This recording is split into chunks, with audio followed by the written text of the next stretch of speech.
today's video, we are going to be talking about UK VAT, which came into place on the 1st of January 2021, where you had to register for VAT, as well as pay for VAT for the majority. So that means putting 20% on top of your product, which you then have to pay to the UK government. So before you panic, what I would advise you do is watch this video all the way through, because we are going to be interviewing a UK e-commerce accountant specialist, and they're going to answer all of the common questions that we've had on our Facebook group, plus more. For those who don't follow our Facebook group, this was requested by our followers because there's a lot of misinformation out there, and there hasn't really been a straight answer to it. Do you have to pay VAT? Don't you pay for VAT? How much do you pay? From which, if you're registered in the US as a business, do you still have to pay? So all of those questions are going to be answered. I'm going to summarize this all at the end of the video as well. So if you wanted to skip to the end of the video, feel free to, but I would highly recommend that you watch it all the way through, because there are some really important parts here, such as some products aren't liable for the VAT, even though you are sending to UK customers from outside of the UK. So without any further ado, let's get cracking. Joseph, thanks a lot again for taking the time to arrange this call. Most of the people watching this video probably won't know who you are and what you do. So if you can just give me a very quick background of you, your company, and the position, and how you operate. Yeah, cool. Well, thanks for having me, Phil. My name, as it should hopefully say at the bottom of the screen, is Joe.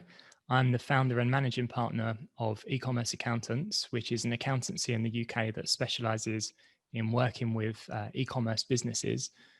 Before I started Ecommerce Accountants, I was an online seller myself. Cool. Excuse me. I started while I was a trainee accountant, and I essentially ended up going full circle with it. I was mainly selling on Amazon, like Amazon private label. And we were doing it in the kind of golden years where it felt like you could just list a product and get to page one and just make loads of money. Not like that anymore. But yeah, we started that. And when I finished qualifying, I didn't want to deal with the accounts myself. I wanted to outsource it, and realized that there was no firm in the UK that really specialized or understood it. And I was like, that's a kind of gap in the market. Yeah. And as I suppose the e-commerce business is kind of leveled off, I went into this. And as I was telling you off air, I've recently started my own YouTube channel myself called Ecommerce Joe. If anybody wants to have a look and find out other random bits about e-commerce, hopefully you don't mind me plugging that there. No, not at all. That's fine. But yeah, my day job is accounting. Cool. It's funny because it's a kind of similar thing. So before I started on this fulfillment, I'll just give a quick background for anyone potentially viewing this from your channel if you choose to post it. I have a company called Honest Fulfillment, and it specializes in sourcing, branding, and fulfillment from China for online sellers. And it's, as I said, it's funny because I came from an online background as well. I had my own store, and Honest Fulfillment came about simply because it was a struggle finding a very really transparent, reliable agent in China, and running into so many issues and obstacles, and just not being able to take your hands off the wheel and just take their word for it and trust these fulfillment companies. I couldn't find a proper solution. So that's how Honest Fulfillment came about. As you said, I eventually stopped e-commerce and dropshipping and everything and concentrated 100% on this business, and it's been great. Up until now, we've been operating officially for about 2 years, and I don't look back. So, and it's kind of the same with you. I mean, even when I was dropshipping and doing e-commerce, I had to VAT register because I registered the business in the UK, and because I had good success, I got to that threshold very quickly, which was, what was it, 84k or 90 something k, whatever. 85, yeah. And I had to just find, I was looking for, I just as default used my old accountant that I had a self-employed business with, and they had no knowledge about drop shipping or e-commerce at all. And later on, I found out that I didn't actually have to pay VAT, but I already paid HMRC pretty much all my profits. And it was like, oh, what can I do? And eventually I found a company that wasn't really e-commerce specialist accountants, but they had some kind of loophole, they said, but I still couldn't get an accurate, proper answer. But anyway, in the end, loophole. Yeah, that's what they said, loophole. So in the end, that money was gone. I couldn't claw it back from HMRC. As you would probably tell me, good luck. Yeah, well, you saying that yesterday, I finished quite a large appeal that went back for a few years, and we got the client like 70 grand back. Wow, nice. So if it's within 4 years, you can still do it. I think mine probably is about 4 years ago, but we'll speak about that out of the Right. So yeah, thanks for updating, letting us know, and that's really interesting, and you definitely have caught on to something here. So what I'll do is, as you know, we've got quite a few questions that have been specifically asked by clients as well as those who follow us on Facebook. So before I get into the questions, I'll just ask a very kind of heading question. Some of these questions I know the answer to, or I think I know the answer to, but I would rather ask and have it explained from a qualified professional. So do people in the UK typically expect VAT to be included when they make an online purchase? To be honest, I don't know whether people in the UK typically think about tax, especially from a consumer's perspective. If you're just a regular Joe buying something, all you're thinking about is I'm buying the product and it contains that's the price. In the US, and that's like a common thing, I think, across the EU. In the US, people are aware that sales tax gets added at checkout. And I know, like, when I've been there and you go to a store and you buy something for $1 and then it's like $1.20 and you're like, what? This is a bit of a shock. So yeah, I don't think they really think about it. They just see the sales price, and because they're not doing a VAT return as a consumer, they don't think about it. If you're selling B2B, they will be thinking about it, and they're likely to ask for a VAT invoice. Cool. Thanks for answering that. So let's crack on with the questions. So the first proper question is, as a non-UK registered dropshipping business selling to UK customers, is HMRC VAT registration necessary regardless of the revenue? Short answer, yes, especially from 1st of January. If you're going to sell to anyone in the UK now, you need to register, especially if you're an overseas business. Cool. So just to clarify, we're not talking about paying tax. We're just saying registering. You have to register. So the first one is for non-UK businesses. The second one is for UK businesses. Yeah. So from the 1st of January, there were big rule changes that happened. From the 1st of January, if you're drop shipping, you need to register. Okay. So regardless of which country you're in. And the main reason for that is that VAT, this new kind of type of VAT, or the new rules, it's got to be collected at the point of sale. Yeah. It's more kind of related to the importation of the goods. Cool. So if you're selling goods that are under £135, and even if you're a UK business, you have to register. Cool. Okay, got it. When is, I don't know if you can actually answer this, because some people confuse with VAT and EORI, EORI numbers. When is an EORI number required, and what is it, very briefly? Okay, so EORI, or sometimes EORI, just when people are being lazy, is, I think it stands for Economic Order Identification Number. Yeah. It was a number, and I think it is a number to show who's responsible for the importation of goods.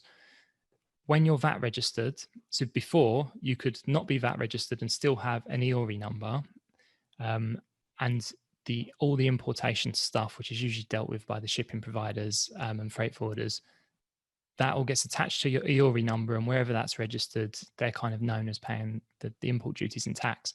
When you VAT register, you should re-register your EORI, and it's going to be your VAT number followed by 3 zeros. So your VAT number and EORI are usually then linked, and then whoever imports it gets a certificate, which I've got a few of them here. Let me make sure there's no. There's these kind of green official looking certificates, which are known as C79 certificates, which then let you claim back the VAT on your VAT return. That number, from what I can understand, is automatically generated when you register for VAT. Is that correct? This might have changed from the 1st of January because I usually get my juniors to deal with the registration forms. But there used to be a tick box at the very end that said, do you want to get an EORI number? Because think about it like, if you're an accountant, for example, you can register for VAT. You don't need to import goods. I don't need to, so I don't need an EORI. So it was an optional thing. Yeah. Okay. Yeah, of course. So depending on your business model, what you and so now so it's not automatic, and I imagine that's still the same, that there'll be a checkbox at the end. Okay. But so for everyone watching this video who are online sellers and potentially selling to the UK, they will need to tick that box and make sure they have an EORI number. Yeah, and you're better to register for VAT first and do the EORI number at the same time. Yeah. Because otherwise your VAT and EORI aren't linked. Got you. Yeah. Yeah, it makes no sense them doing the EORI first and then VAT after. Yeah. Cool. Okay. Next question is the VAT and EORI registration process the same if you are UK business or not? I think the initial form is very similar. They're a bit tougher now on overseas businesses for some reason, which is a bit counterintuitive because you'd think that they'd want the overseas businesses to be paying their VAT. They'd make it easier. So when you register, I actually spoke to one of the officers recently about this. They had, I think, some of the stuff with Amazon and with online marketplaces, they've forced so many people to register. They actually had like tens of thousands of people registering when they didn't need to, or by mistake. And basically they then was like, well, put the brakes on. We need to kind of check that people need to definitely register. So that might be why they've made it slightly more difficult. Cool. But I do know they ask for a lot of extra evidence and stuff, which. Sure. Okay, cool. This is an easy question for you. How do you register for VAT? I mean, can it be done online, or does it have to be done by paper, or? Could be done by online or by paper. I'd recommend doing it online because it's a bit quicker. Sure. What we'll do is we'll add the URL at the end of this in the description. So after the call, you could give me the URL and I'll. Yeah, I mean, we've got a link on our website. And this isn't to like plug our own service or anything, but we get these questions, we get these all the time.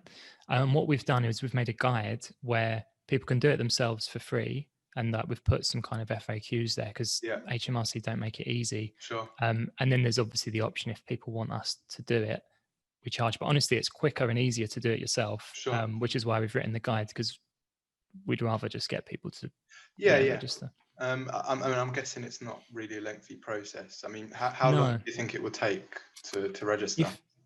If you have all of the documents, like all your information kind of filed on your computer, it should take you like 15 minutes maximum. It's like filling in a registration form. I mean, sometimes. Sorry. Go ahead. What I was going to say is, when you register, how long is the process before you get like your VAT registration number and everything? So once you submit it, it can then take several weeks. That it honestly fluctuates. I've done them and sometimes they take 2 days. Recently, they've been for UK businesses. And like UK businesses are usually quicker than the overseas businesses. Sure. but it could, I think at the moment it's taking about a month.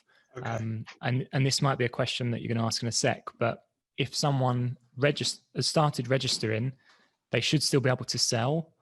So let's say that now you're like, oh, I needed to register from the 1st of January. You can register, carry on, as long as you're collecting the VAT and planning on paying it, you should be okay. You might have difficulties like importing goods and things like that, but okay, got it. Yeah, thanks for expanding on that. That's a good point. I don't think I did have that question. So, but yeah, let's move on. Who's responsible for the VAT? Is it the store owner and seller, or is it the Chinese fulfillment agent or company or manufacturer or whatever? So the person who's responsible, it kind of depends on the actual transaction itself. In this case, if you're an online store owner, so if you're a Shopify or WooCommerce store owner, you're responsible for collecting the VAT at point of sale to the customer. There's a really interesting kind of discrepancy at the moment. It's actually creating a bit of headache, and that's that like a lot of our clients sell, they sell through Shopify and their suppliers are on AliExpress. So order comes in, they place the supply on AliExpress. Yeah. AliExpress is an online marketplace or an OMP. So the AliExpress seller obviously only sees that as, oh, I'm selling to someone in the UK, not I'm selling to a UK business. Yeah.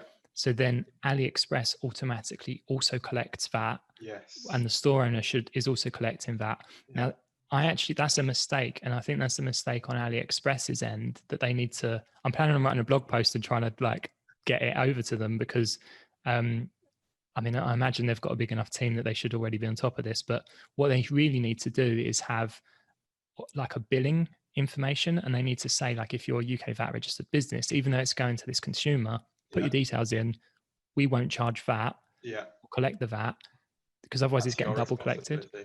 Yeah. Okay. Yeah, that's very interesting. I know AliExpress does have, and they implemented this feature a while ago, like a dropshipping section where, because a lot of their business does come from dropshippers. So yes, as you said, they're definitely something they're going to need to implement. Maybe because Jack Ma's gone missing, they can't implement it. I don't know. But by the time they do stuff, God knows what they'll do. Yeah, I mean, I do think that. I mean, it's only been 13 days since these rules have come in, and I think a lot of it was up in the air because no one knew what was happening with Brexit anyway. I'd expect that by the end of the month, I'd like to think that they would have that kind of built out, and then they can reissue all their kind of calculations and the VAT that was collected and things like that. I mean, pretty much 95% of the people watching this video, they're kind of so overwhelmed by it, not just because of the kind of daunting prospect of forms and, you know, not understanding the process, but also of, you know, they're literally shitting themselves thinking, I can't add 20% margin on my products because I'm going to be losing money. So they've kind of chosen to ignore it and hope, you know, it's going to go under the carpet. Yeah. That's the whole reason why, you know, we're doing this video to explain everything and put everyone at ease. Yeah. Or most at ease, hopefully. We'll see. Yeah, and then the others, I feel like I'm going to be kicking them in the nuts, aren't I? Like. So the next one is what VAT rate should be charged and on what? As in, you know, is it just on the products or is it services as well? Shipping. So, you know, some people or some companies, when they sell, or dropshippers even, when they sell online, they may attach like an info product. So they'll sell a product and add like sometimes it's like a free bonus PDF or audio book or something like that. Sometimes it's charged for. So is the VAT liable on everything they sell regardless of what the product is, or is it just a physical product? Very interesting question, and this is where you can go down quite a rabbit hole. VAT is a very complex beast, and it's kind of treated differently. So we're talking about physical goods here, right? VAT on services has a completely different set of rules, and VAT on digital suppliers has a different set of rules. And even then, if we're just talking about goods, you'll probably be aware that certain things are 0 rated. So if you're selling coffee, that kind of nappies, women's sanitary products are 5%. The coffee and stuff is 0%. You've then got educational products, might be 0%.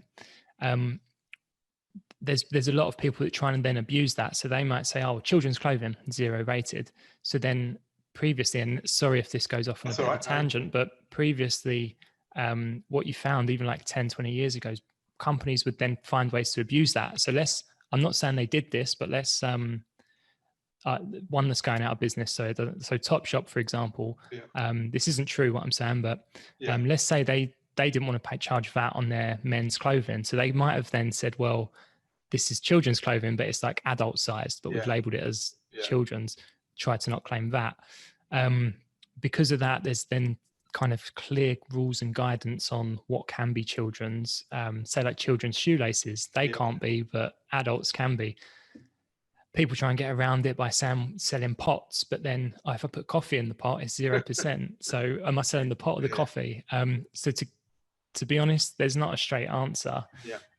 Sorry, our phone system's now going and it goes off. So you have to kind of take it by a product basis and look into it in depth.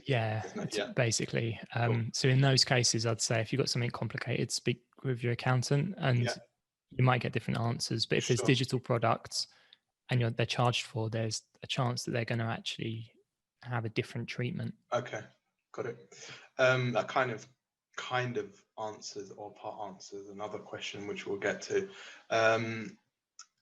So how do e-commerce store owners find out, and this is if the product or service that they're selling is vatable? For example, products which are kind of health related are apparently exempt.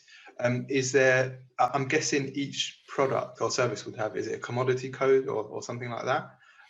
Is there like a database they can use and search for their product? It's not sadly, it's not as clear cut as that. A lot of these like rules are there, I suppose, to capture everything. And where new products are always being created, I guess HMRC can't stand on top of it. So they usually kind of give a set of principles. There is a website like on hmrc.gov.uk, sorry. If you search for, I would usually just search like VAT different rates or something, and then you might there's a page that shows you the general categories, and then you can kind of drill into it, and you'd have to basically do your own research on it. So in short, even if they did do that, they're not going to get a clear-cut answer. In such scenarios, it's probably best trying to ask a specialist. I mean, if you're not sure, charge 20% because then you're not going to be in trouble. You can actually, I think, write to HMRC to get specific guidance. Okay, cool. Is it true that a parcel is seized by customs for VAT inspection? Royal Mail have to pay HMRC, then they release and Royal Mail request that payment from the recipient. Is that correct? Or at least that's what I've been told by Royal Mail. Yeah, I mean, this I think is kind of linked to the change that happened on the 1st of January. Previously, if a product was coming into the UK and it had on the shipping label that it was more than £15, that would mean that duties erode by the importer on record. If there's no EORI, which usually there's not going to be for an average Joe, then it could get held. And I've had that myself. I bought a T-shirt from the US. It came and then I had to pay £20 or something to get it released. That did happen. The new rules now are that won't happen unless the goods are 135 or more. Sorry, if they're 135 or less, it will go through, but then the seller is responsible for the VAT. Got it. Okay, so I've got some questions based on some scenarios, and it's a follow-up on what you just on your answer. So let's take scenario 1 first. VAT is set up on the online store for the seller. dropshipping is a dropshipping store, and they charge VAT to that customer at the point of sale, but they still haven't registered for VAT. Now, you kind of answered this a bit far back. So what would the first question based on that scenario is, a parcel is somehow cleared UK customs.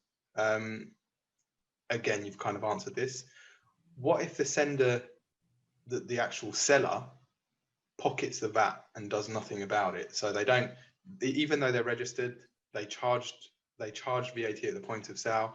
The customer, their customers paid the VAT, but they don't declare it and they don't pay the VAT. You know, what's the I'd say, what's the likelihood of them as a business registered outside of the UK being kind of fined or being investigated as such? Quite a big one there. Just one minor bit on like the semantics there, like, and HMRC are quite, maybe as an account you just have it hammered home, like, people don't charge VAT, it's collected, because it's just you're collecting it on behalf of HMRC. Not that it matters for any of this, but people I think should view it as that, because it's not, I suppose, something you're charging the customer. You're charging them the sales price, including VAT. You asked, so first of all, if they're collecting the VAT, they shouldn't be collecting VAT if they don't have a VAT number. But they're supposed to be registered in drop shipping situations. So they're kind of charging that selling price, collecting the VAT.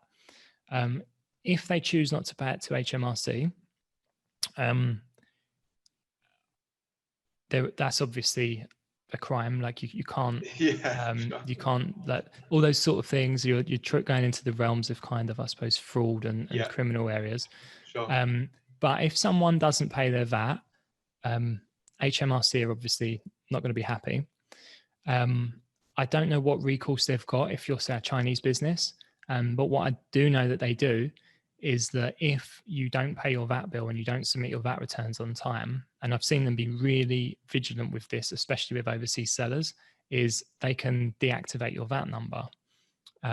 Now, if you're selling on an online marketplace and your VAT number gets deactivated, because there are APIs, the marketplace, they've actually shifted the onus onto the marketplace being responsible for VAT that's not collected.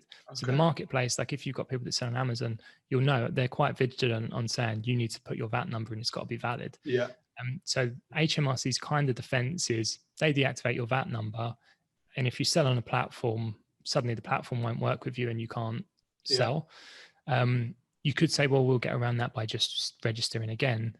This is why they're quite vigilant with checking documentation on the people that apply, because I'm pretty sure like they ask for proof of ID and things. They'll check, unless you're constantly creating new companies in different people's names, they'll get onto it. And honestly, you're probably better off just having a business that works properly than trying to keep doing these kind of fraudulent businesses.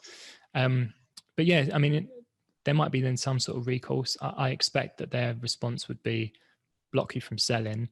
We'll have some implication.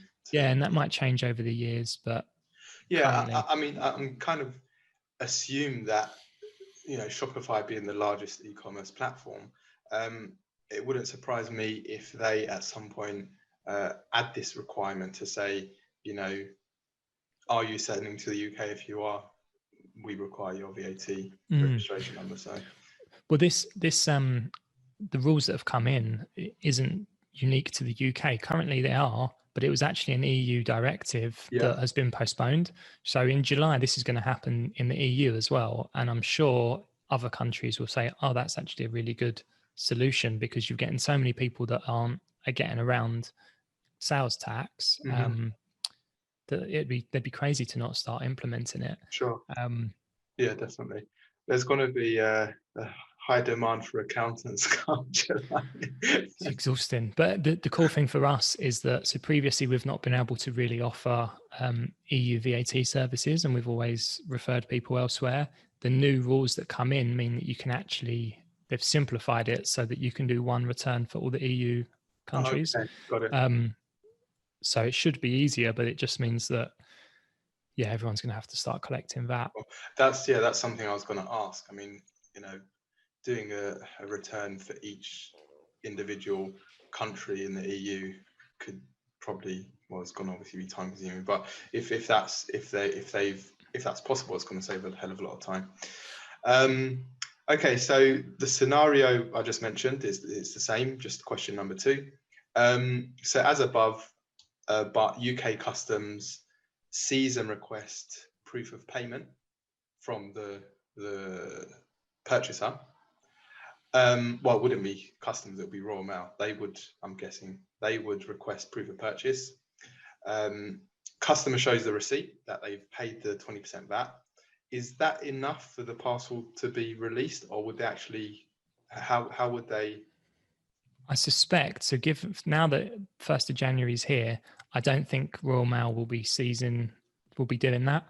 I think the parcels will come in unless they're valued at over £135, and they go straight to the customer. Okay, but if they were over 135, and if they're over 135, my understanding is you'd still then need an EORI or some sort of someone's got to pay the import duties. People can kind of, I suppose, stop that by shipping DDP, which is delivery duties paid. Yeah. So if they do that, then all of the duties and the VAT is included within the shipping price. Yeah. If not, then the customer, the importer on record, is going to be responsible for the VAT. So if they buy like some giant barbecue or something, then they might still have to pay VAT. Okay. But I'm guessing it's the same. So it's the same process as such. So, before it was anything over £15 in value. Now it's over £135, but the process is still the same. So, if there isn't any record on account that this has been paid, automatically Royal Mail are going to try and get that duty and VAT from the recipient. Is that correct? Yeah, I think that's what I'd like to think would happen. Realistically, I mean, might not, and sure. And there's also prone to abuse. I mean, there's going to suddenly be a lot of 134.99 things coming into the UK. And I think that was part of the problem. Was a lot of overseas sellers, or even the drop shipping, the actual producers of the goods were putting their sales price on it rather than the drop shippers selling price. Yes. So the goods were coming in under £15. Yeah. Got it. But on the note of if people don't want to do it, I mean, you're always going to get people that are like that. No, I guess all I could say is that's not correct. That's fraud or tax evasion. Sure. And I mean, you shouldn't be setting your business up like that. You're gonna. Yeah. So I mean, in short, if you want to send to a country, you have to abide by their legislation and rules and laws.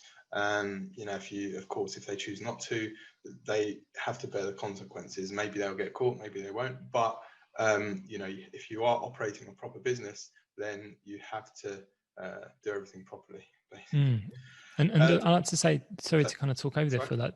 When it comes to selling your business, and this is something I've seen quite a bit, and a lot of people say, "Oh, Chinese sellers are like this and that."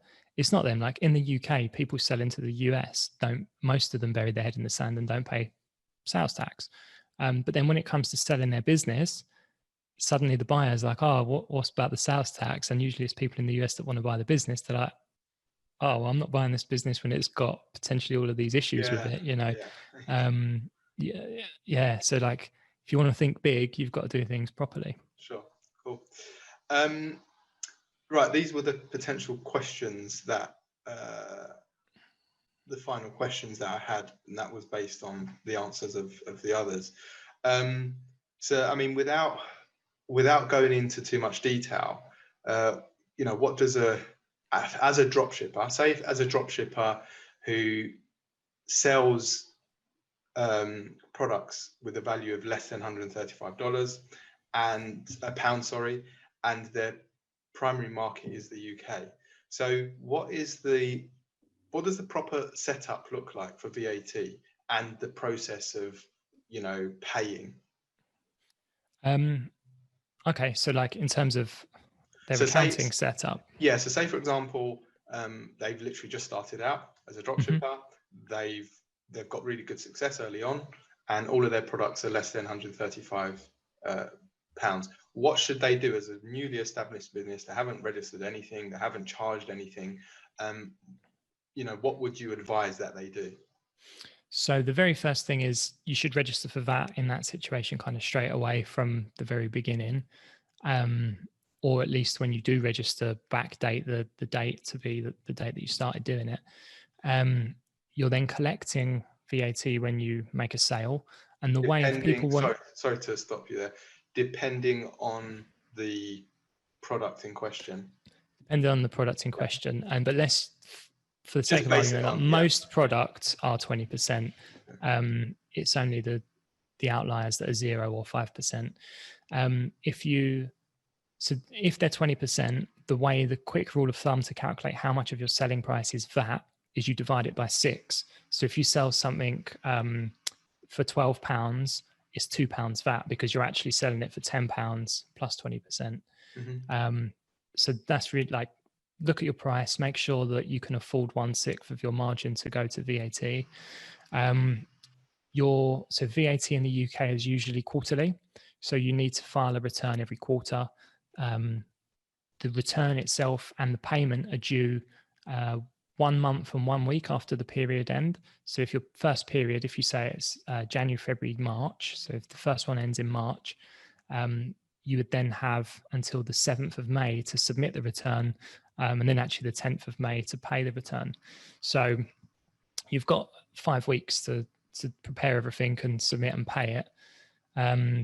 It's not always March, June, September, December. You can choose which quarter, which cohort you're part of. But yeah, your setup should be, you do your bookkeeping every quarter. As soon as the quarter's finished, do the bookkeeping, work out all the VAT that you've collected from your customers and all the VAT that you've paid to your suppliers. And then effectively it's going to be the difference between the two. Sure. And this is because obviously previously with my e-commerce company a while ago, I did register for that, and I know I didn't do it myself, I left it to an accountant, but I know the very basics. So in this case, most dropshippers won't be UK registered. They don't have, so they're not a UK business. Their suppliers or their main outgoings are not from VAT registered companies. So, for example, in China, that's where most of their products will come from. They don't charge VAT on their invoicing or anything like that. So in this case, the likelihood of them offsetting their expenses from the VAT that they've paid is going to be very minimal. So in short, what it means is that VAT is going to HMRC. They're not going to get it back pretty much. Yeah, exactly. And that's why I guess stressed the point of seeing it as collecting. You're collecting that VAT for 3 months. And then to be honest, if you wait the 5 weeks, you will have collected another 5 weeks of VAT. Yeah. Okay. I mean, I've seen some interesting structures. Again, this might be going a bit off topic, but some people get short-term loans to pay off. So they'll keep the money from HMRC, get a quick short-term loan to pay off the VAT, and kind of do that every 3 months because they know that currently like the interest rate is so low that they can get more. But yeah, it's just sure. Pain in the arse. But so just kind of expanding on that and just to drive this home, because most watching this aren't going to be too clued up on tax and VAT and everything. So what I just want to make clear is that if you are selling to the UK and to the EU as of the 6th, well, in the future, 6th of June, whatever it is. 1st of July, yeah. 1st of July, sorry. It's going to be the same for every country in the EU, including the UK, where you have to charge VAT. And if you do operate on a business model where you are purchasing from China, then that you have to put that margin on your products. Otherwise, you're going to be losing money in effect. If you are a UK business, where your suppliers and your expenses are predominantly UK based from proper VAT registered businesses, then correct me if I'm wrong, but a lot of that VAT you'll be able to offset, because you are going to have all of the majority of your expenses and invoices VAT, where you pay VAT on them. Yeah, although the bigger you're, like, the more successful you are, the more profit you make, the higher your sales are. You're Yeah. going to like to think like your VAT bills are going to get bigger and bigger, because a lot of your costs, say your accounting fees or that kind of running costs, will stay low, that they'll be more fixed. Sure. Yeah, I mean, probably people won't like me saying this, but you should embrace it. It should be good. Like, yes, my VAT bill's huge because sales are going so well. Yeah, I mean, and I'll just address this, because a lot, as of right now, a lot of people watching this are going to be thinking, crap, what do I do? Because with dropshipping, margins usually aren't too great, and they rely on kind of like volume and being able to scale and increase the revenue and stuff, and with the uncertainties of most of their traffic coming from platforms such as Facebook and paying for ads, which are one of the largest expense, they can never they don't have a kind of consistent profit margin. Some days it could be 10%, other days it could be 30%. So for those in that scenario, you're obviously scared and worried to say, look, if I put an extra 20% on my product, it's going to kill my conversion rate. It could potentially kill my business, and that is unfortunately the hard truth. And then there's no other way I can say this, but you have to try and find a way to increase your margins, and add that VAT, because if you are selling to the UK, and if you are going to be selling to the EU past that date, then you're going to have to account for that VAT, and you have to pay for it. It's as simple as that. If you want to operate your business properly. But yeah, the last question is, can viewers contact Ecommerce Accountants LLC to manage all of this for them? So, if they're, as I said, if they're daunted by the fact of tax and VAT altogether, can they just put everything in your hands? They just pay you and let you do everything, do the registration, do the VAT, do the returns. Is that kind of a solution you offer? Yeah, I mean, that's exactly why we're in business. And our job is to remove that headache. What I would say is, at the moment, because of all these changes, it has been ridiculous. Like, we've been so, honestly, like, the amount of traffic that we get on our page now is unreal, which is why we're kind of building out free resources for people to try and help them. We basically can help people, but I'm trying to caveat it so that they know that, like, if they get in touch, there may be a small delay, or we'll give you the information. Sure. But yeah, in terms of, like, if they wanted to speak with me now, my time sure is a bit more protected. But sure. We're building out the team. There's 14 of us now. But I mean, do you have a barrier to entry? So, I mean, for us, for example, we have a minimum order quantity of 10 before we onboard clients, because we're just simply not set up for anything less than that. Are you the same, where they have to, I don't know, have a certain amount of revenue annually before you?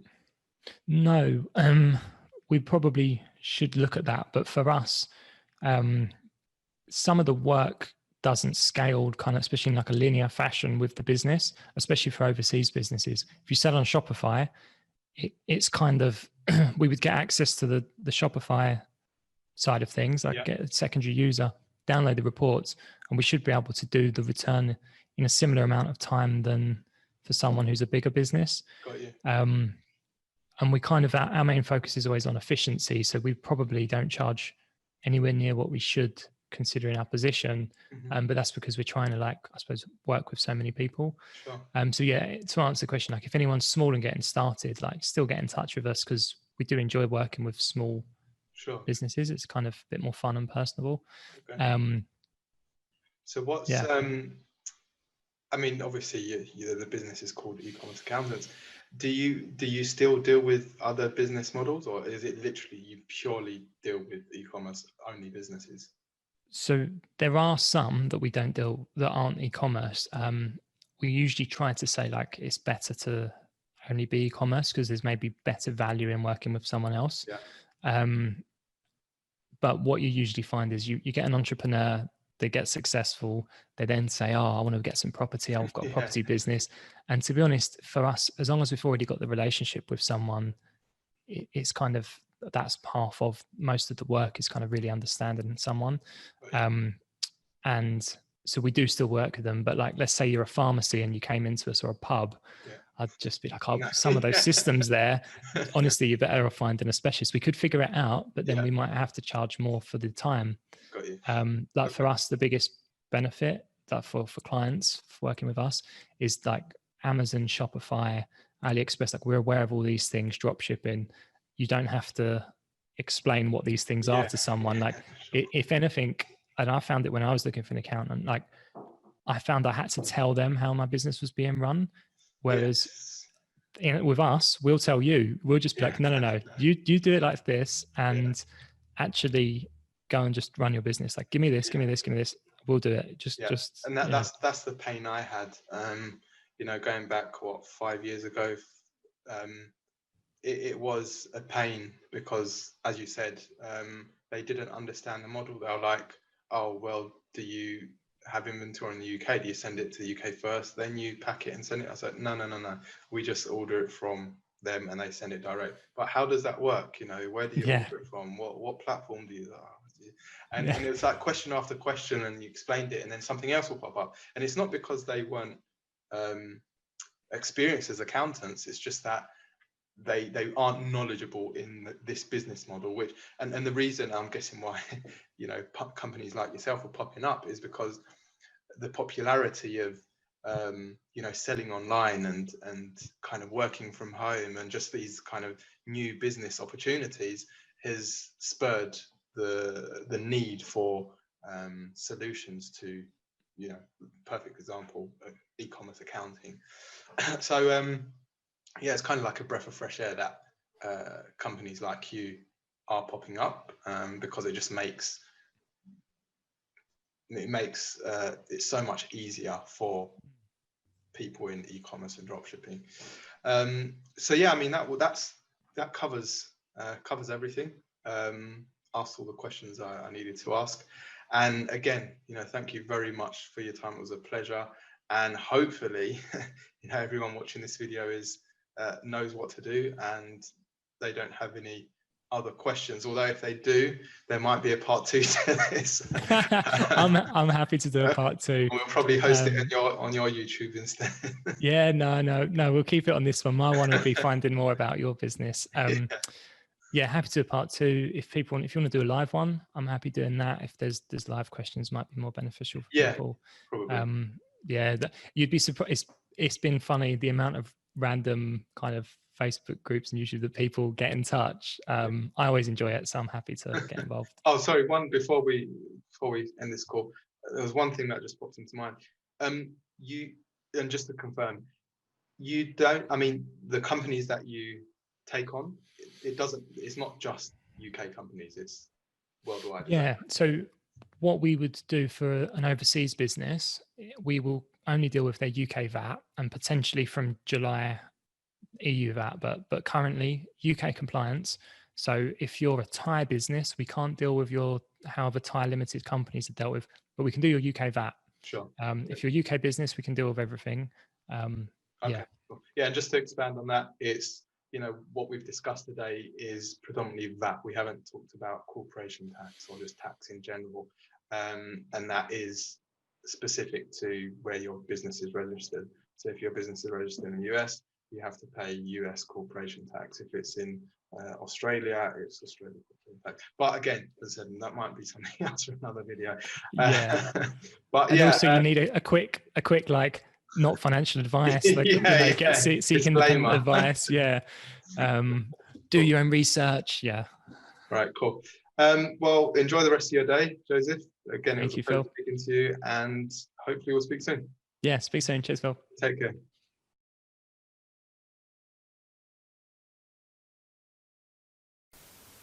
Although we kind of summarised it anyway, I just want to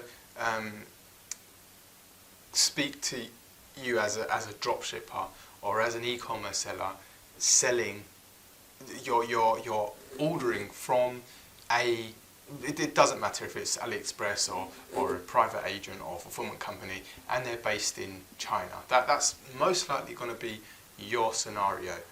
Yeah, you who's watching this.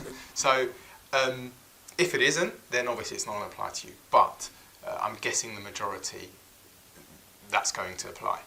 Before January 2021, you guys are probably thinking, well, I never had to pay this VAT and I never had to register.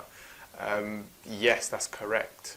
You never had to register, but you still had to pay. The only difference is that before, over £15 of value, that was collected directly from the customer, whereas now it's your responsibility as the seller to collect that from the customer when they check out on your website. Whether you do that or not, that is something entirely up to you, and it's in your hands. If you choose not to, then obviously you're not operating a proper business and proper company. As far as HMRC is concerned, you as a business selling to the UK, regardless of where you're from, you need to collect that 20% and then do your returns and pay them for that. So in respect to your customers receiving the goods, it's actually much more efficient, because as long as your parcel is declared under £135 and sent to the UK, there isn't going to be any seizing or stops or checks to make sure that parcel is not over £135, unless of course it's a random check, which will most likely occur. And those random checks will probably be just to see if that is the case, and if it is, they may look into it further or investigate where this parcel has come from. Are you registered on their system? Are you VAT registered? If you are, are you declaring? I don't know. As Joe said, we don't know what recourse they have, whether they would actually reach out and contact your website or the contact information based on your website. That's something we don't know yet. But in any case, that's not how you should be operating a business. So you have to decide, if you want to continue to sell to the UK, you have to do it properly. If you still decide to sell to the UK and just ignore everything, that's something you as a business owner have to take those risks and put that weight on your shoulder. So that's it. Sorry for the video quieting down towards the end. I moved away from my camera, and apologies for the autofocus, and maybe it made a few of you dizzy. But I'll try and correct that next time. So once again, thank you very much for watching another video. And if you did want to have a part 2 of this, if you're still not sure, leave it in the comments leave your questions in the comments below, and hopefully I can answer those without arranging a part 2. But if it's the case where you want a more detailed follow-up, then that can definitely be arranged. So once again, thank you. Don't forget to subscribe, and see you